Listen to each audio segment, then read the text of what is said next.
What's up, everybody? It is Sunday, August 15, 2010, and tonight was WWE SummerSlam pay-per-view.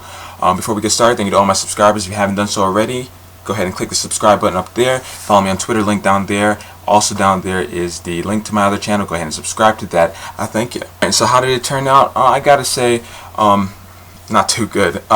Look, I tried to keep a clear head, okay? I tried to keep a clear head, not try to focus on the fact that Undertaker returned or Bryan returned.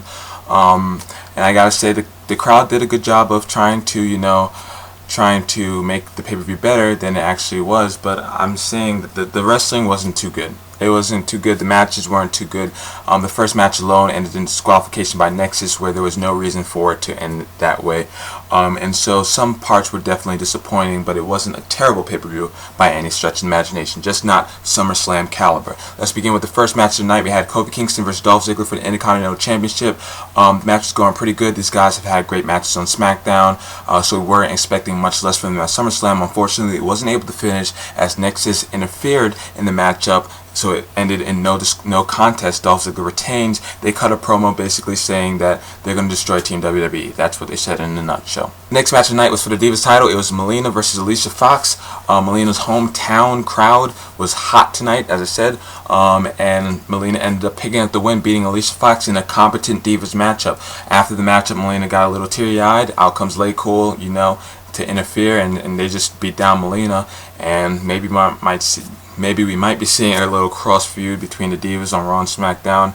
Tiffany getting suspended and arrested this past week, so SmackDown is definitely running thin on the Divas, so we'll have to see how WWE handles that.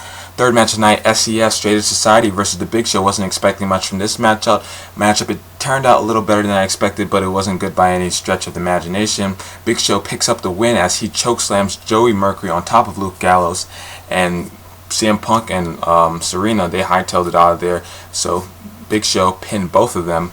As I said, Big Show looked pretty good in the match. SCS didn't look too good in the matchup. They were mostly cowering behind, the ropes and stuff like that. It wasn't too good. Out comes The Miz. He cuts a great promo. And the promo ends with him saying that he will be joining Team WWE. Now I gotta say, there are a lot of Miz fans out there, definitely. But overall, I think Miz's promo, while it was really good, I think he resorted to a couple of cheap heat tactics. Talking about the home crowd sports team. That's one way to get cheap heat, and then asking the crowd to be quiet. Obviously, they're going to boo. It's all cheap heat. I think his promo was going really well up until then, but overall, it was still a good promo. But I just didn't think he needed that part. But as I said, it was a really good promo. Then we have Randy Orton versus Sheamus for the WWE title. It was a good match. I'm not a big fan of Randy Orton's wrestling. It's a little lethargic, a little slow at times. Sheamus is still developing. I gotta say, they ended up delivering a little better than what I expected. A little bit better. The match was nice and long. Sheamus ends up losing. Randy Orton wins, but by disqualification when Sheamus throws the referee out the ring. Afterwards, and Randy Orton went completely apeshit, completely to start destroying Sheamus. Even went to RKO Sheamus right through the table. The table didn't break though. I was trying to figure out, was it supposed to break or was it not? It didn't break, but if it was supposed to break, that table is going to be released by WWE, because when Randy Orton wants you to do something and you fuck up, you're in trouble. So we'll see. Okay, so then we have Rey Mysterio versus Kane, who attacked The Undertaker. Alright, so we all know that Rey Mysterio and Kane haven't exactly made magic in the past, but this match was no different. While it was okay, it definitely wasn't great.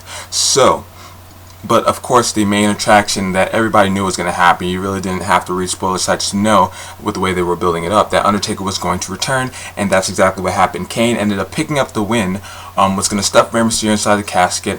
Rey Mysterio started fighting back, and then Kane got the upper hand again. Went to open the casket. There goes Undertaker. Undertaker accusing Rey Mysterio at first, but Kane ends up kicking Undertaker's ass, which means that Kane, I guess, was the assailant, and we will have Undertaker and Kane feud, this time with gold in the picture, so with the World Heavyweight title in the picture, so we'll see. Maybe that might make it a little better, not to mention that after Night of Champions is Hell in a Cell, so it'd be pretty cool to see Undertaker versus Kane in Hell in a Cell if it gets that far.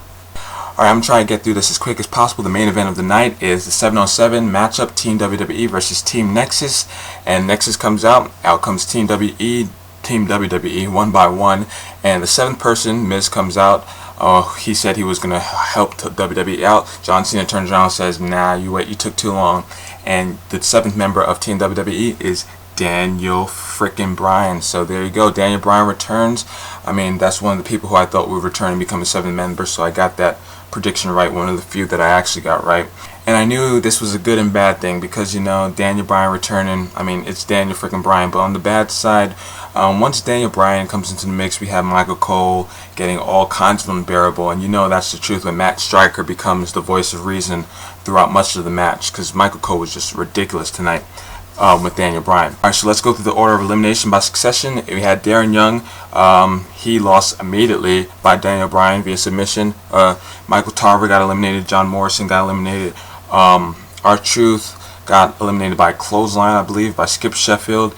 Bret Hart lost via disqualification as somebody threw a chair in the ring. Bret Hart used it, disqualified. Skip Sheffield got eliminated. Otunga then got eliminated by Walls of Jericho. The crowd was really behind Jericho at that point. But then Jericho got eliminated by Heath Slater, and then so did Edge. Edge got eliminated by Heath Slater. Heath Slater eliminated 2 people, and they was both in the same fashion. Can you believe it? So both Edge and Jericho end up retaining their heel personas by beating up John Cena after that. Alright, then Heath Slater got eliminated by a crossface by Daniel Bryan. Daniel Bryan gets eliminated when The Miz comes out and takes his Money in the Bank briefcase, knocks Daniel Bryan out. Referee's back was turned, didn't see it. Justin Gabriel got eliminated when he went for the 450 splash move. John Cena moved out the way. John Cena pinned. 1, 2, 3. Justin Gabriel was gone, and then it was down to John Cena and Wade Barrett, and John Cena won via STF. And so there you go.